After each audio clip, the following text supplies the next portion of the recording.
कुछ दुकानों का नियम होता है कि वहां फिक्स रेट होता है, नहीं होता? वहां ये नहीं चलेगा कि कसम से कहते हैं कि तुम्हें हम अपना जान करके कि 100 रुपया मीटर ये मिला है, हम बिल्कुल मुनाफा नहीं ले रहे। नहीं, झूठ क्यों बोल रहे हो? दुकान खोले हो मुनाफा के लिए, झूठ क्यों बोल रहे हो? नहीं लेंगे मुनाफा, हम जितने का लाए हैं उससे मुनाफा लेंगे, और 120 रुपया मीटर देंगे, कपड़ा बढ़िया है, नाप फिट है, इससे नीचे नहीं उतरेंगे, हमें सफाई देने की जरूरत नहीं है कि हम कसम खाते हैं या ऐसा। हम जानते हो ये बिजली है, ये दुकान है, नौकर लगे हैं, तो इसका मुनाफा लेने के लिए दुकान खोले, कोई दान करने के लिए तो नहीं।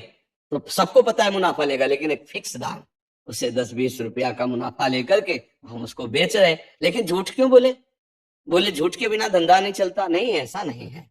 अब असत्य बोलोगे तो उससे जो आपको मुनाफा मिलेगा वो आपकी बुद्धि भ्रष्ट करेगा, और सत्य है कि मुनाफा के लिए है वही चीज, और आप एक फिक्स रेट में दे रहे हैं, बढ़िया है।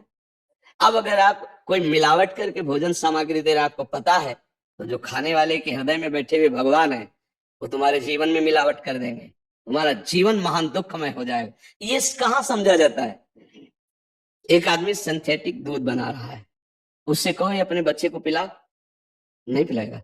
फिर ये दूसरे का बच्चा जब पिएगा तो उसकी हालत क्या होगी? दूसरे शरीर में जाएगा तो हालत क्या होगी? वो केवल धन की बुद्धि रखता है। एक आदमी घी में केमिकल मिला रहे हैं, एक ऐसे अभक्ष पदार्थ मिला है, वो स्वयं नहीं खाएगा, लेकिन वो होटलों में भेजा जाएगा, हजारों लाखों लोग खाएंगे, बीमारी बढ़ेगी, उसको रुपया से मतलब है। ये चीज, ये दुर्दशा हर जगह धर्म का ज्ञान न होने के कारण फैल रही, नहीं फैल रही। एक मरीज बीमार है, असली दवाओं में पैसे ज्यादा है, नकली दवा लेकर के असली के दाम में बेच देना, उसको बिल्कुल फायदा ना होना, लेकिन परमात्मा देख रहा है। तुम जानते हो नकली दवा है, वो तो नहीं जानता बेचारा, ज्यादा पढ़े लिखे नहीं, किसान आदमी गांव का आया है, तुमने दे दिया और उसने पैसा दिया असली के। अब वो पैसा तुम्हारी बुद्धि भ्रष्ट करेगा, तुम्हारे परिवार में कलह पैदा करेगा और तुम्हारा पतन कर देगा। ऐसे हर डिपार्टमेंट में, हर विषय में यदि हम अपने धर्म से चले, अपने सत्य से चले, और थोड़ा भी भजन होगा, वो आपको उत्तम गति प्रदान करेगा। पर ऐसा कहाँ समझ में आ रहा? अध्यात्म के बिना भला ऐसा समझ में आएगा? तो इसीलिए कह रहे हैं हमारे देश की दुर्दशा हो रही। पूर्वजों में पहले ये था कि हमारा धर्म नहीं जाना चाहिए चाहे प्राण चले जाए, हमारा चरित्र नहीं जाना चाहिए चाहे सर्वस्व नष्ट हो जाए। आज इसकी कोई परवाह नहीं, तो उसी से बुद्धि भ्रष्ट हो जाती है, जीवन एक पशुवत आचरण वाला हो जाता है, और वो अपने को बड़ा सुखी समझने लगते हैं कि हमारे पास बड़ा वैभव है। लेकिन प्यारे, उस दिन को याद करो जिस दिन तुम्हारा आखिरी समय होगा, ना तुम्हारा फार्म हाउस जाएगा, ना महल तुम्हारा जाएगा, ना बैंक बैलेंस जाएगा, ना कोई व्यक्ति, और ना ये शरीर। अब तुम्हारे कर्म तुमको भोगवाएंगे। उस समय की कौन याद करता है?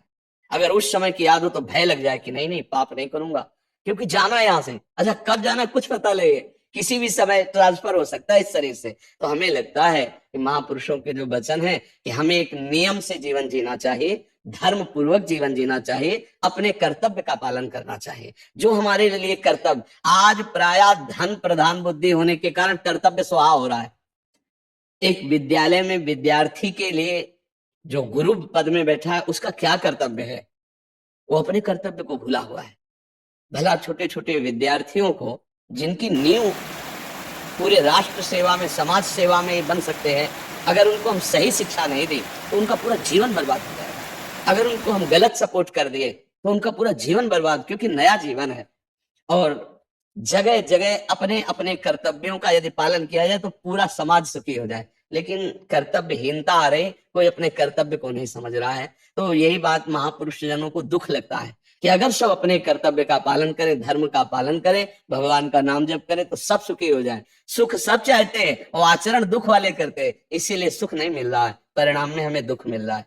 सच्ची मानना, वो रुपया पूरे परिवार में अशांति पैदा कर देगा। और धर्म पूर्वक 100 रुपया लाओगे और 4-5 परिवार के बैठ के नमक रोटी खाओगे, आनंद से सोओगे, बड़ा प्यार रहेगा, भगवान की कृपा रहेगी। पर ये बात समझ में नहीं आती है। तो ये वृत्ति अगर छोड़ी ना जाएगी तो कुछ भी कर लो, कहीं भी दान पुण्य कर लो, लाभ नहीं मिलेगा। अगर दान